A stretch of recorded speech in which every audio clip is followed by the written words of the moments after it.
तो जैसा कि हम लोग आपके सामने दिख रहा है कि प्रकाश का प्रवर्तन हम लोग आपको पढ़ा चुके थे, ठीक, कि प्रकाश का प्रवर्तन किसे कहते हैं, और ये सारी चीज़ें हम लोग पढ़ा चुके थे।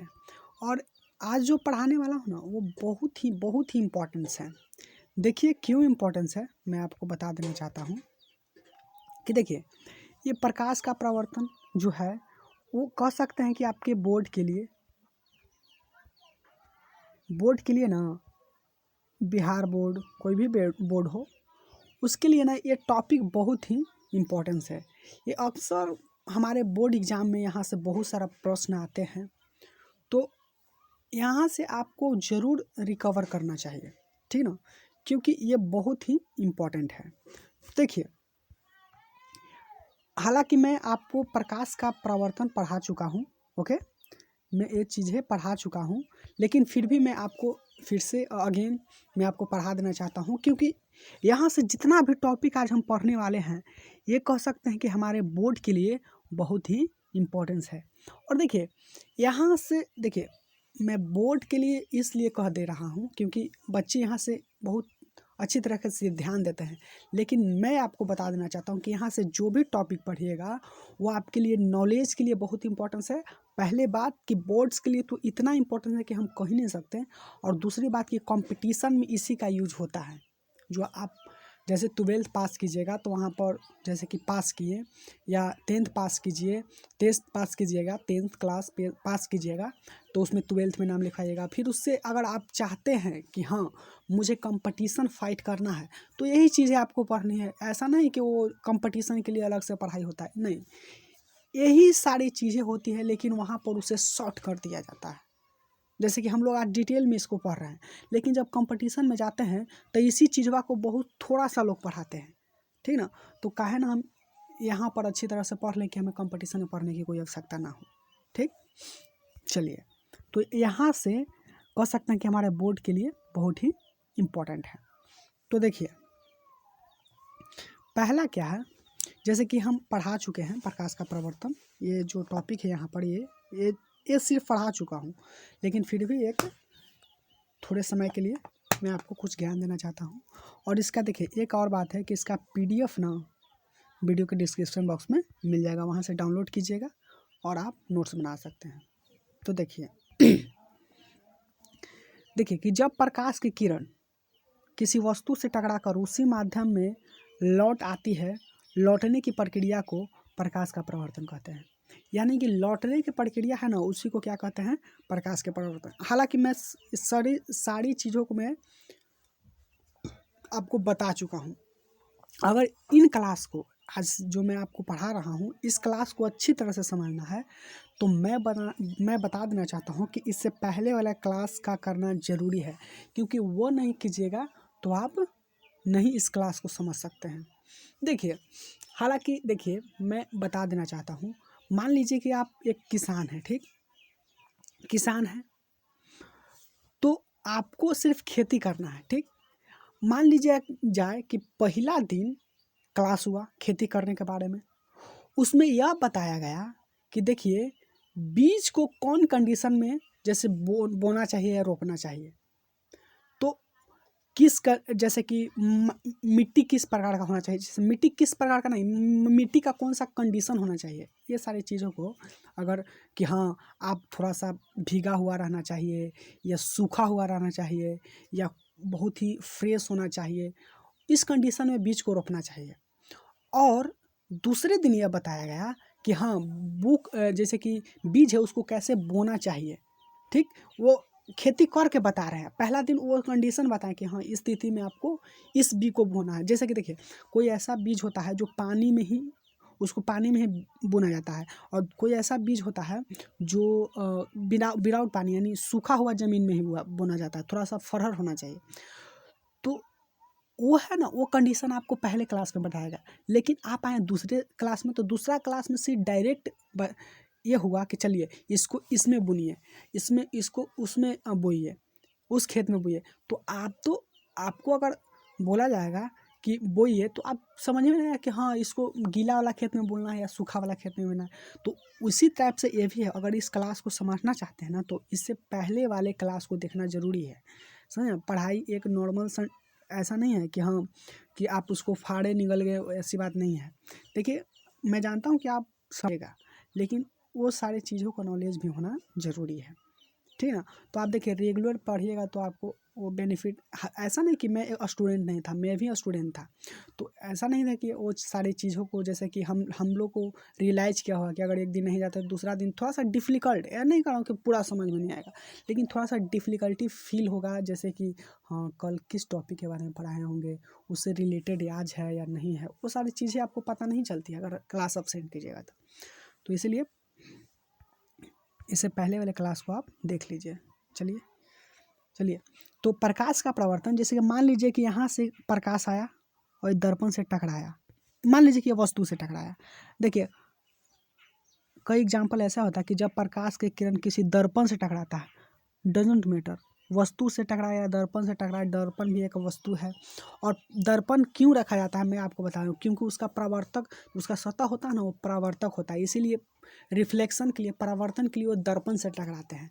तो ऐसा कोई बात नहीं, इसमें कोई ऐसा नहीं है कि ये क्या बोलते हैं ये गलत परिभाषा है, ये बहुत ही सिंपल भाषा में लिखा गया है, मैं खुद लिखा हूँ। तो इसको आप रियलाइज़ कीजिए और इसको याद कीजिए और इसको आप समझिए तो आपको बहुत ही अच्छा होगा। तो मान लीजिए कि यहाँ पर ये दर्पणे है, क्या है दर्पण है, तो यहाँ से टकराया और इस तरह से लौट गया, तो ये लौटा ना, इसी को कहते हैं प्रकाश का प्रवर्तन। अब उसी माध्यम में लौट गया, क्योंकि देखिए अगर यहाँ हवा है तो यहाँ पर भी तो हवा होगा, तो उसी माध्यम हवा में लौट गया, समझ रहे हैं ना। तो ये हो गया प्रकाश का प्रवर्तन। अब देखिए आपके एग्जाम में कभी ना भी जैसे कि पूछ देता है कि प्रकाश का प्रवर्तन किसे कहते हैं, जैसे 2 नंबर में प्रकाश का प्रवर्तन किसे कहते हैं, तो ये 2 नंबर का भी है, और नहीं तो डायरेक्ट 5 नंबर में पूछ दिया जाता है कि प्रकाश का प्रवर्तन किसे कहते हैं और उसका 2 नियम लिखें, इस तरह से पूछ दिया जाता है। तो मैं कह रहा हूँ कि आप आँख मूंद के आज का क्लास है ना वो एकदम सब अच्छी तरह से पढ़ लीजिए, जितना भी क्लास हो इस चैप्टर का। और आज के पिछले वाले क्लास में अगर वो नहीं पढ़िएगा, अगर वो सारी चीज़ें बेसिक्स, जो बेसिक कॉन्सेप्ट है उसको नहीं आप पढ़िएगा, तो आप आज के बाद वाले टॉपिक आप समझ ही नहीं पाइएगा। तो इसीलिए मैं कहता हूँ कि इससे पहले वाले टॉपिक को पढ़ना जरूरी है, क्योंकि देखिए समझने की बात अलग है। देखिए जब आपके जो परिभाषा होंगे या उसमें कुछ स्टेटमेंट हो गया, जब वो कोई ऐसा सेंटेंस आएगा ना, सॉरी कोई ऐसा वर्ड आएगा जो आपको समझ में नहीं आएगा, तो उसी वर्ड को जानने के लिए ना पिछले क्लास करना अति आवश्यक है, समझ रहे हैं ना। चलिए तो प्रकाश का प्रवर्तन हम लोग समझिए। देखिए हम इसको डिटेल से नहीं समझा रहे क्योंकि इसके पहले वाले क्लास में मैं आपको बता चुका हूँ। चलिए तो किसी वस्तु से टकराकर जैसे कि उसी माध्यम में लौट जाता है, अब बताइए ये लौटा नहीं, आपको नहीं, देखिए आपको कि लौट गया, देखिए आपको मन हो कि इधर से काहे नहीं लौटा, तो देखिए उसका कॉन्सेप्ट है, उसको बाद में देखिए। तो ये जो है इससे टकरा कर इधर लौट गया, ऐसा नहीं ना कि इसमें टकराया और आर पार हो गया, तो ये क्या बोलते हैं, ये तो अपवर्तन हो गया, ये आर पार चला गया तो ये तो अपवर्तन हो गया। लेकिन देखिए यहाँ से टकराया और इधर की ओर चला गया, इसलिए टकराकर वापस जाना ही प्रकाश का प्रवर्तन, यही ना परावर्तन हुआ। अब अगर आपको और आसान भाषा में आपको समझना है तो एक दीवार होता है, दीवार के सामने आप खड़ा होइए, एक बॉल लीजिएगा, बॉल को मारिएगा ना तो वहाँ से टकरा कर वापस आएगा, तो वापस आता वही परावर्तन है, समझ में आया। चलिए अब देखिए, अब जो अगला है प्रकाश का परावर्तन का नियम भी होता है, ठीक ना। इसका क्या नियम है देखिए, अब हम इसको समझते हैं। देखिए क्या है कि प्रकाश का परावर्तन का नियम, जैसे कि देखिए प्रकाश का परावर्तन किसे कहते हैं और इसका कुछ नियम है। जैसे कि देखिए आप जब खेत में कोई बीज बोते हैं तो उसके तो समझ कि हाँ ऐसे ऐसे बोना चाहिए, लेकिन उसका भी कुछ नियम होता है कि हाँ अगर पौधा इस कंडीशन में होगा तो कौन सा खाद देना चाहिए, या पौधा इस कंडीशन में हो तो किस तरह से पटवन करना चाहिए। कभी कभी ओवर पटवन जैसे कहते हैं, क्या बोलते हैं उसको, वाटर प्लांट ऐसे बोलते हैं ना कुछ।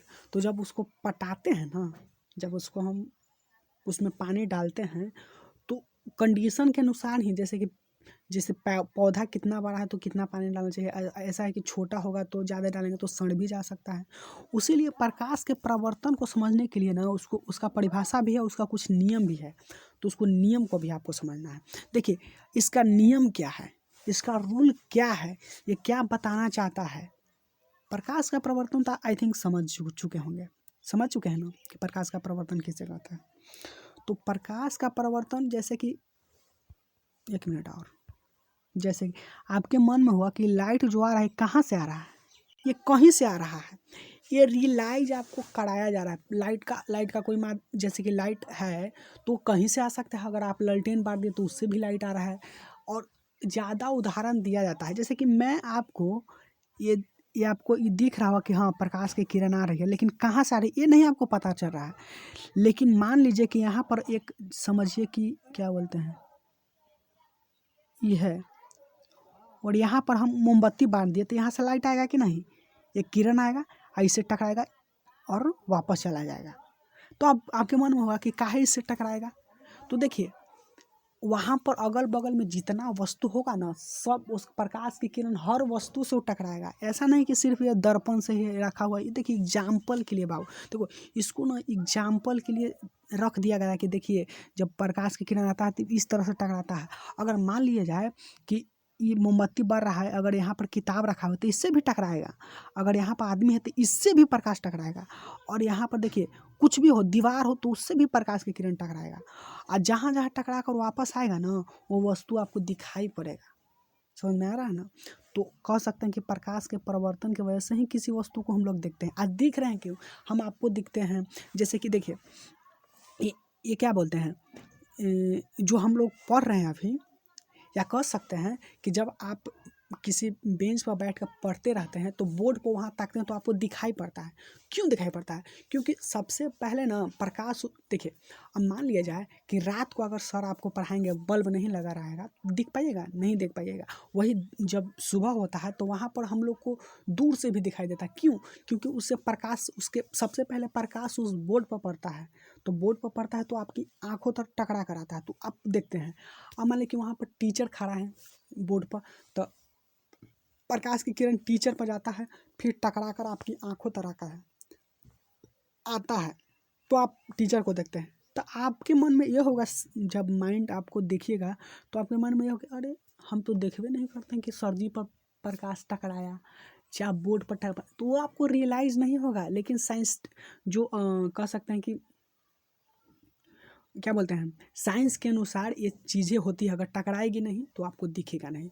तो कोई भी आप वस्तु देख रहे हैं तो सबसे पहले वस्तु पर प्रकाश जाता है, टकराता है, तब हमारी आंखों तक आता है, तब देखते हैं। तो अब आपके मन में ये होगा कि अरे कैसे होता होगा, कैसे टकराता होगा, वो आपकी दिखाई नहीं देगा, वो आप रियलाइज़ खुद प्रैक्टिकली नहीं कर पाइएगा। लेकिन हाँ, अगर आप प्रैक्टिकली करना चाहते हैं तो कहीं ना कहीं वो सारी चीज़ें जैसे कि व्यवस्थित होना चाहिए। जैसे प्रकाश को प्रवर्तन को समझना है तो वो होती है, प्रैक्टिकली दिखाया जाता है कि देखिए कैसे लाइट प्रवर्तन हो रहा है। समझ रहे हैं ना। तो सबसे पहले कि हम जब किसी वस्तु को देखते हैं तो पहला माध्यम, जैसे कि पहला हो गया कि प्रकाश की वजह से देखते हैं। और क्यों देखते हैं, क्योंकि प्रकाश प्रवर्तन होकर हमारी आंखों तक आता है। समझ में आया ना। चलिए तो देखिए इसका कुछ नियम है प्रकाश का प्रवर्तन को, उसको हम देखेंगे। देखिए कहा गया है कि प्रकाश के परिवर्तन के दो नियम हैं। क्या है, प्रकाश के परिवर्तन को दो नियम है। ये जो है लेंस है, और यहाँ से टकराया और यहाँ पर वापस चला जाएगा, तो ये प्रकाश का परिवर्तन हुआ कि नहीं, गया तो इसका ना दो नियम है। वो क्या नियम है, देखिए क्या है नियम है, देखिएगा। पहला नियम है ना, बोलता है क्या, आपतित किरण। अब देखिए आपतित किरण आ रहा है, आपतित किरण ये सेंटेंस में आया तो आपके मन में अब पिछला क्लास नहीं पढ़े होंगे, तो आप सोचते रहे कि आपतित किरण किसे कहते हैं, आपतित किरण क्या होता है, क्या बोल रहा है सेंटेंस में। इसीलिए हम आप लोगों को कहते हैं पिछला क्लास आप कीजिए। फिर बोला परावर्तित किरण। अब देखिए आपके मन में डाउट होगा कि परावर्तित किरण ये क्या होता है। तो इसी छोटे छोटे सेंटेंस को समझाया गया है पिछले क्लास में। फिर तथा आपतन बिंदु। अब देखिए आपतन बिंदु क्या होता है, ये भी आपके मन में डाउट होगा। आपतन बिंदु पर, यहाँ पर ध्यान दीजिए, पर खींचा गया अभिलंब। अब आपके मन में हो कि अभिलंब क्या होता है, सबके बारे में बताया गया है, ठीक ना। बोल रहा है कि तीनों एक ही समतल में होते हैं। समतल का मतलब एक ही तल में होते हैं। तल का मतलब जैसे कि देखिए, ये मान लीजिए कि धरती है, तो ये चिकना है, तो एक ही तल है कि नहीं, समझ रहे ना। तल का मतलब एक ही जगह, कह सकते हैं कि चिकना हुआ, एक ही तल में होता है, एक ही व्यवस्थित रूप से होता है। समझ में आ गया। तो देखिए पहला नियम है कि आपतित किरण, परावर्तित किरण तथा आपतन बिंदु पर खींचा गया अभिलंब तीनों एक ही तल में होता है। देखिए अब इसको ध्यान से थोड़ा सा गौर दीजिएगा, यहाँ पर क्या कह रहा है। देखिए क्या कह रहा है, 1 मिनट थोड़ा सा ऊपर। देखिए ये परिभाषा क्या बोल रहा है, देखिएगा। बोल रहा है आपतित किरण, तो ये क्या है, आपतित किरण।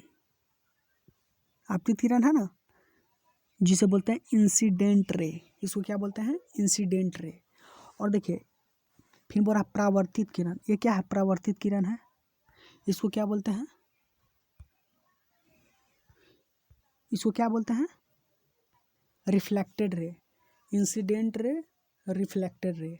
फिर बोल रहा आपतन बिंदु, ये जो है ना, देखिए यहाँ से इधर आया और यहाँ पर बीच में, देखिए ये बीच में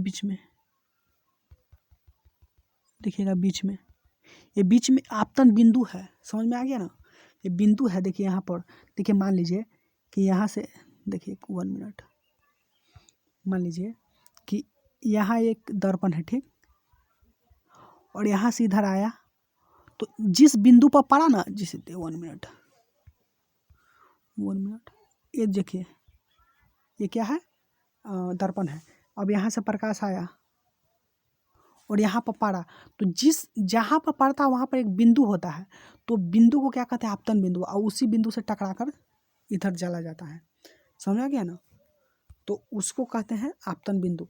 तो ये बिचवा में, सबसे बिचवा में जो बिंदु बना है ना, ये बिंदु, इसको क्या कहेंगे, आपतन बिंदु। ठीक, देखिए एक सिंपल सा अगर आपतन बिंदु को समझना है ना, तो मान लीजिए कि ये दर्पण है और यहाँ से कहीं से प्रकाश आया, यहाँ पर टकराया ना, तो जहाँ टकराएगा ना वही आपतन बिंदु होगा। तो देखिए यहाँ पर टकराया तो एक बिंदु हो गया ना यहाँ पर, उसी को कह दीजिएगा आपतन बिंदु। अब मान लीजिए कि यहाँ टकराता, तो यहाँ टकराता, तो यहाँ पर एक बिंदु बनता, तो उसी को कह देंगे क्या।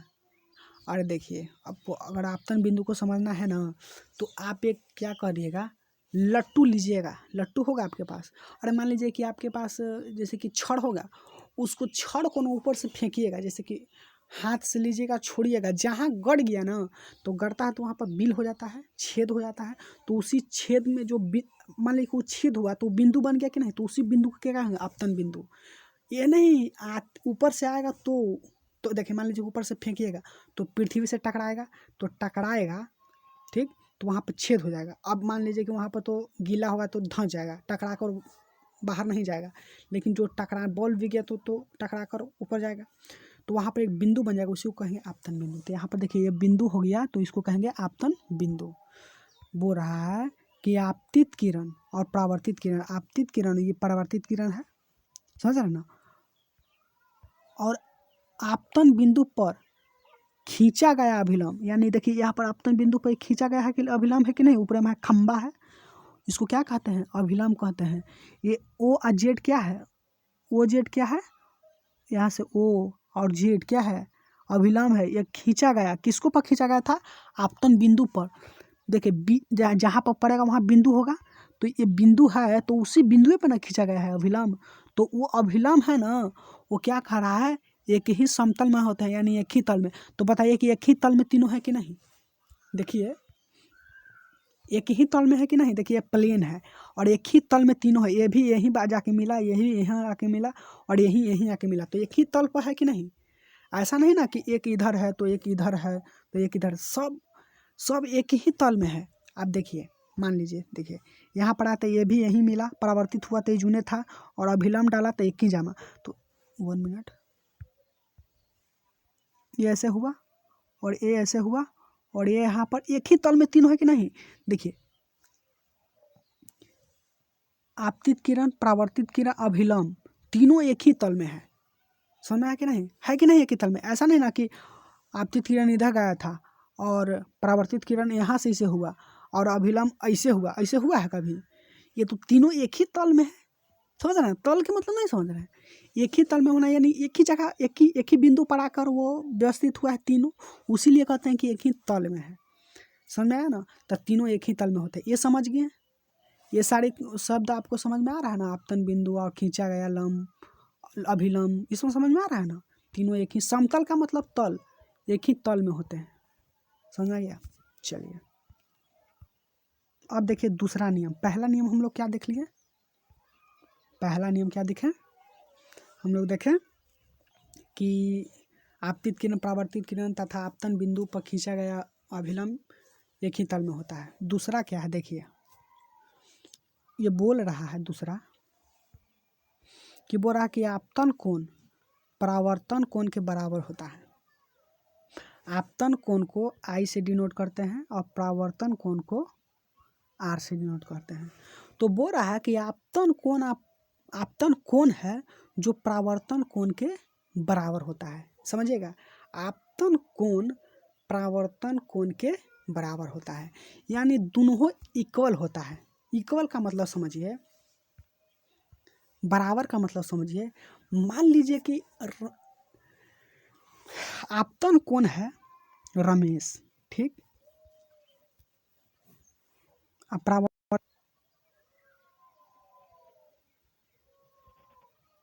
मुकेश, ठीक। तो रमेश अगर 2 लिट्टी खाएगा तो ये एकदम पक्का बात है कि मुकेशो 2 लिट्टी खाएगा।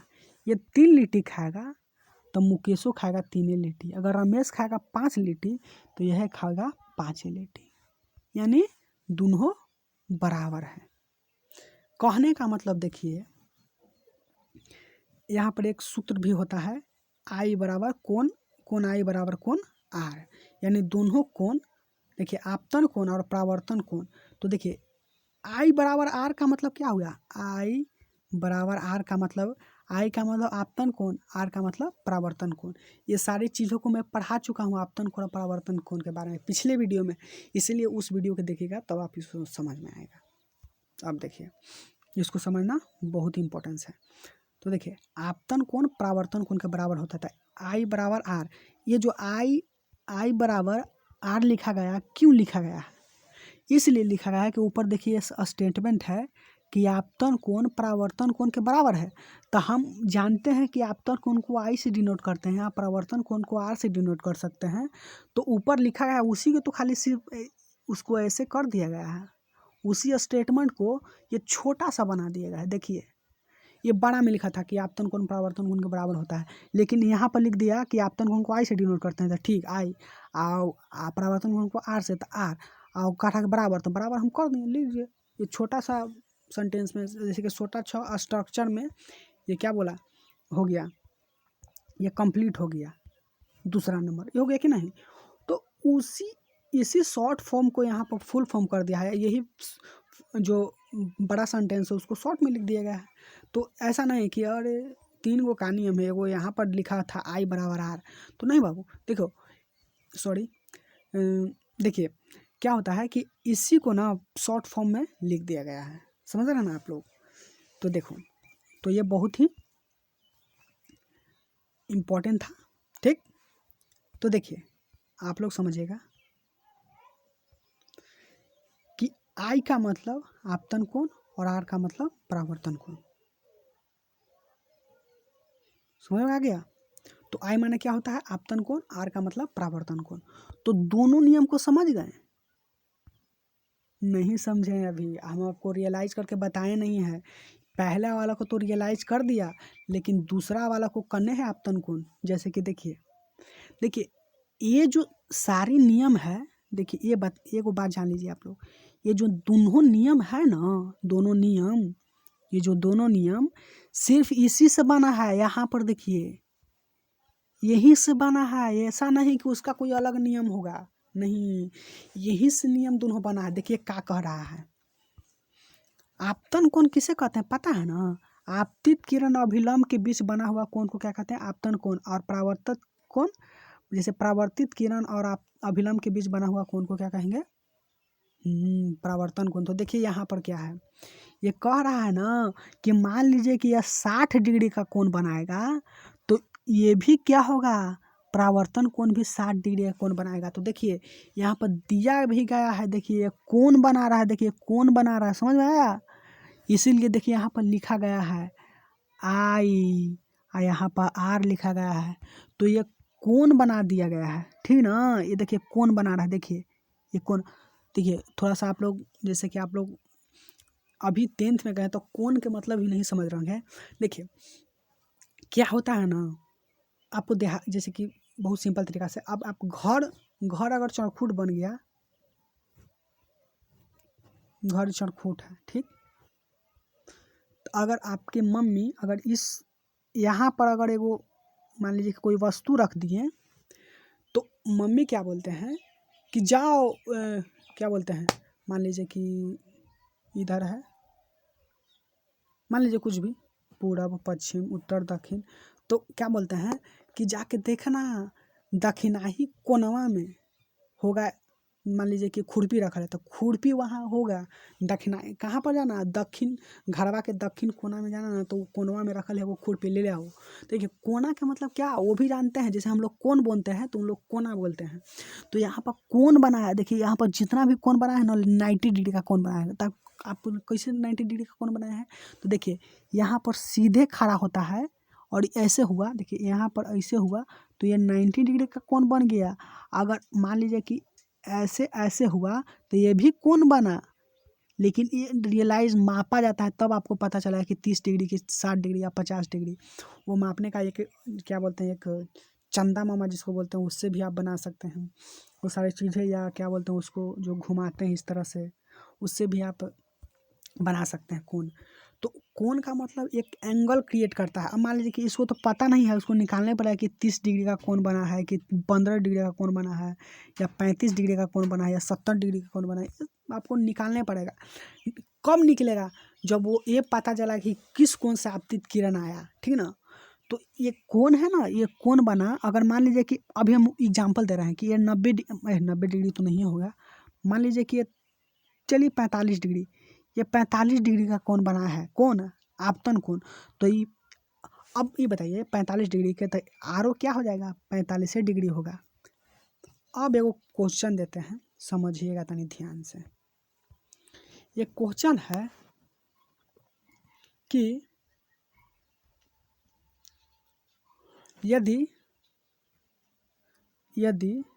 एक मिनट, ये क्वेश्चन आ गया आपके सामने कि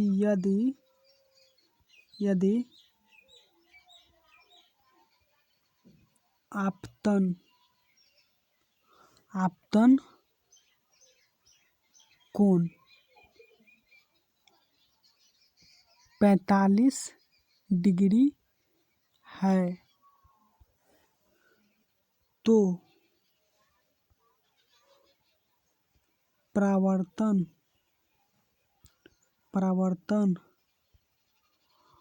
कोण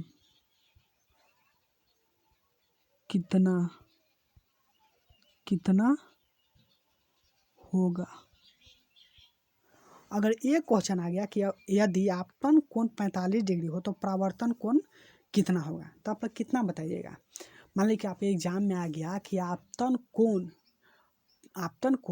45 डिग्री है तो परावर्तन कोण कितना होगा, तब अब के एग्जाम में आएगा तो आप क्या करिएगा? निकालिएगा कि हाँ इतना आपतन कोण इतना, तो परावर्तन कोण का सूत्र लगाएं, ऐसे कीजिएगा? नहीं। आप इसको बना सकते हैं कि कितना होगा? कितने लोग बता सकते हैं? बता पाइएगा? देखिए अगर इस तरह के सवाल आए तो आप इस तरह से बनाइएगा। क्या एक प्रकाश का परावर्तन का नियम है, जानते हैं क्या नियम है? सर पूछे कि बताओ, तुम खड़ा हो, अगर आपके सर पूछ दिए कि बताओ तुम कितना होगा, तो आप खड़ा होइएगा कि जानते हैं सर, आप पढ़ाए थे कि प्रकाश के परावर्तन किसे कहते हैं, वो तो हम पढ़ाए थे। और एक और नियम 2 लिखवाए थे। क्या लिखवाए थे?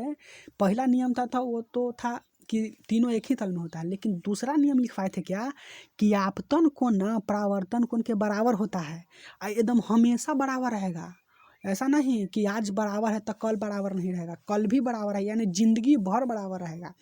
तो बताइए जब आपतन कोण 45 डिग्री है तो परावर्तनों कोण 45 डिग्री न होगा, यानी 45 आंसर न होगा। तो कैसे? क्योंकि नहीं जानते हैं कि आपतन कोण बराबर परावर्तन कोण।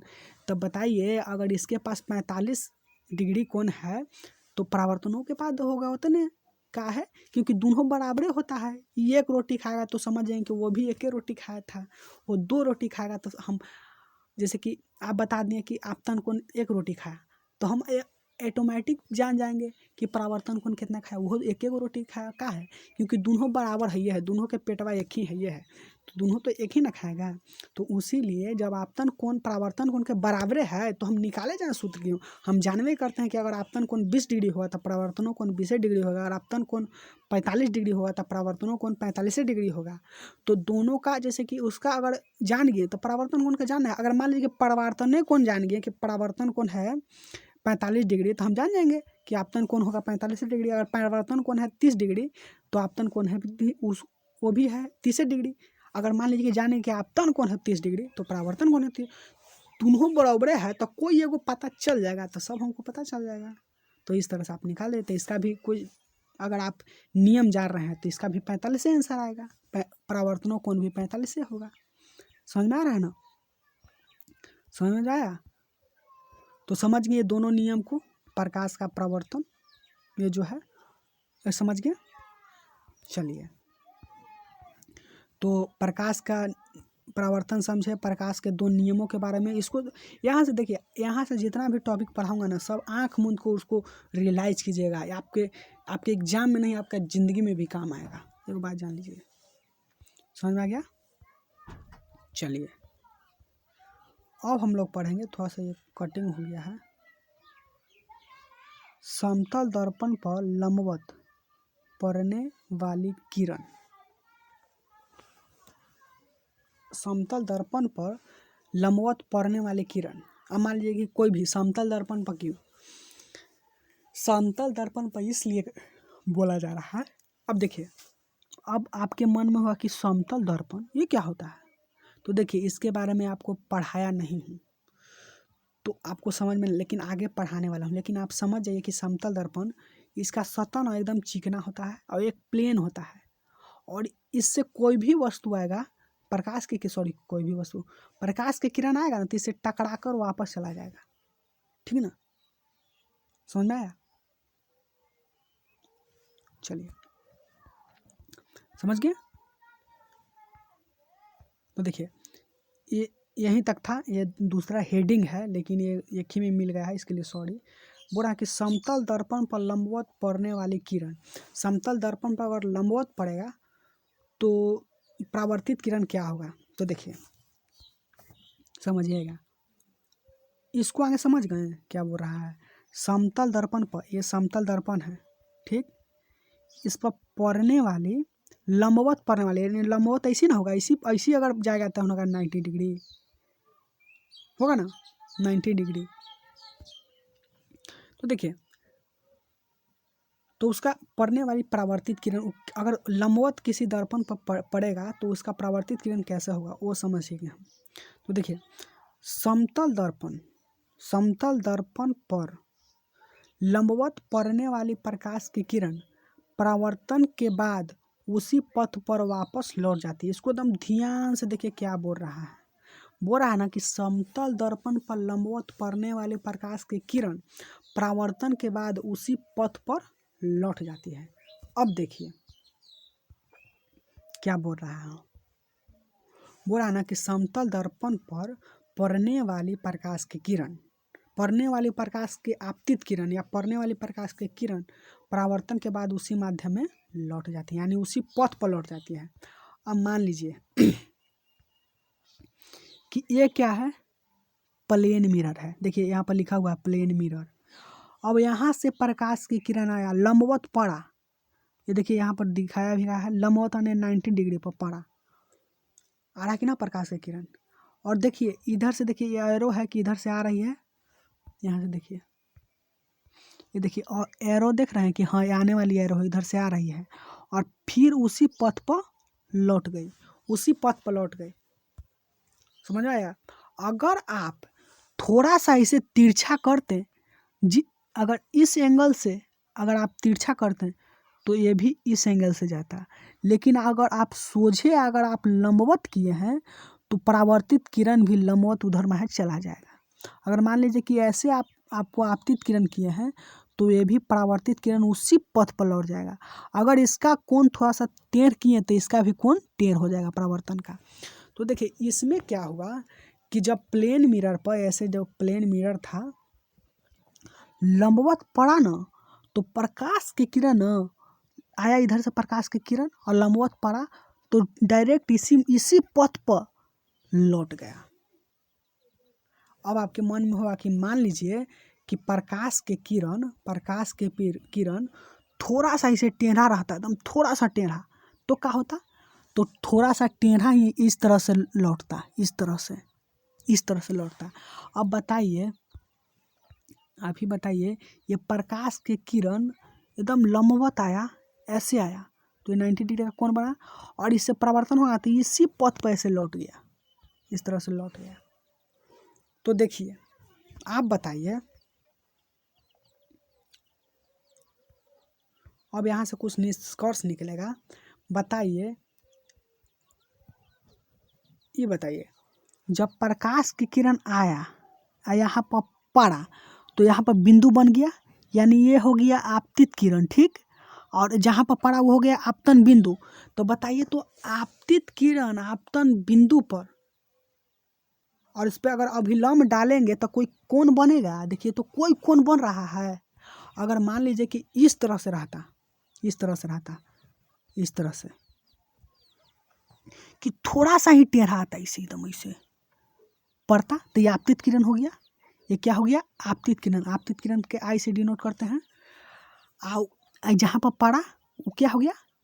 हाँ, आपतन बिंदु। अब देखिए यहाँ पर लंब डालिए, इस पे लंब डालिए, तो लंब डालें तो देखिए आपतित किरण आपतन बिंदु पर डाला गया लंब, देखिए इसमें थोड़ा सा कोण बना, चाहे 15 डिग्री बने, चाहे 7 डिग्री बने, चाहे 5 डिग्री बने, कितनों डिग्री बने, लेकिन कोण बना ना। अब मान लीजिए कि लंबवत आता है ऊपर से देखिए लंबवत आया, ऊपर से लंबवत आया तो ये आप क्या हो गया ये? हाँ, ये आपतित किरण हो गया। इस पे बिंदु हो गया, यहाँ पर बिंदु, तो ये आपतन बिंदु हो गया। अब फिर ऐसा नहीं ना कि किसके किसके बीच में लंब डालते हैं, अभिलंब डालते हैं हम। आपतित किरण और क्या बोलते हैं आपतन बिंदु पर लंब डालते हैं। तो ये देखिए ये भी आपतित किरण है और यहाँ पर आपतन बिंदु है, तो लंबो डालेंगे तो इसको बीचे बीच न डालेंगे तो देखिए बीचे बीच डाले तो कोई कोण बना? कोई कोण नहीं बना, यानी आपतन कोण इसमें क्या हो गया? 0 हो गया। इसमें कोण कोई बनवे नहीं किया। लेकिन यहाँ पर देखिए, समझिएगा ध्यान से, यहाँ पर देखिए यहाँ पर एक एग्जाम्पल देता हूँ।